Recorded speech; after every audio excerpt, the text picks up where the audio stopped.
शिव का क्रोध। महर्षि भृगु ब्रह्मा जी के मानस पुत्र थे। उनकी पत्नी का नाम ख्याति था, जो दक्ष की पुत्री थी।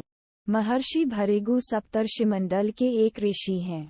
सावन और भाद्रपद में वे भगवान सूर्य के रथ पर सवार रहते हैं। एक बार की बात है, सरस्वती नदी के तट पर ऋषि मुनि एकत्रित होकर इस विषय पर चर्चा कर रहे थे कि ब्रह्मा जी, शिव जी और श्री विष्णु में सबसे बड़े और श्रेष्ठ कौन है। इसका कोई निष्कर्ष न निकलता देख उन्होंने त्रिदेवों की परीक्षा लेने का निश्चय किया और ब्रह्मा जी के मानस पुत्र महर्षि भृगु को इस कार्य के लिए नियुक्त किया। महर्षि भृगु सर्वप्रथम ब्रह्मा जी के पास गए। उन्होंने न तो प्रणाम किया और न ही उनकी स्तुति की।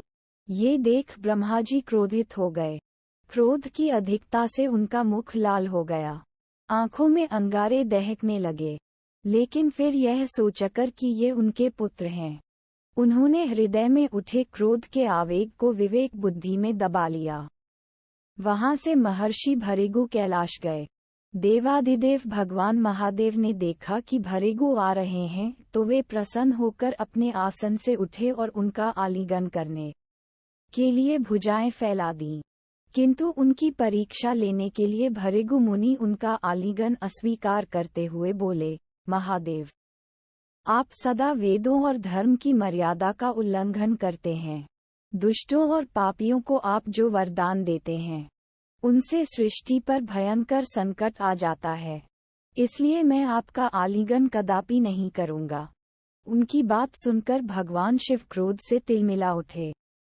उन्होंने जैसे ही त्रिशूल उठाकर उन्हें मारना चाहा, वैसे ही भगवती सती ने बहुत अनुनय विनय कर किसी प्रकार से उनका क्रोध शांत किया।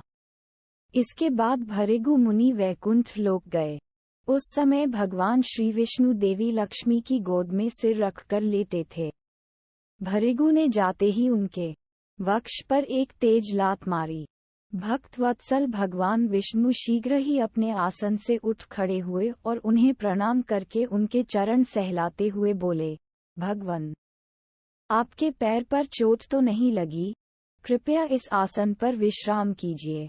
भगवन, मुझे आपके शुभ आगमन का ज्ञान न था, इसलिए मैं आपका स्वागत नहीं कर सका। आपके चरणों का स्पर्श तीर्थों को पवित्र करने वाला है।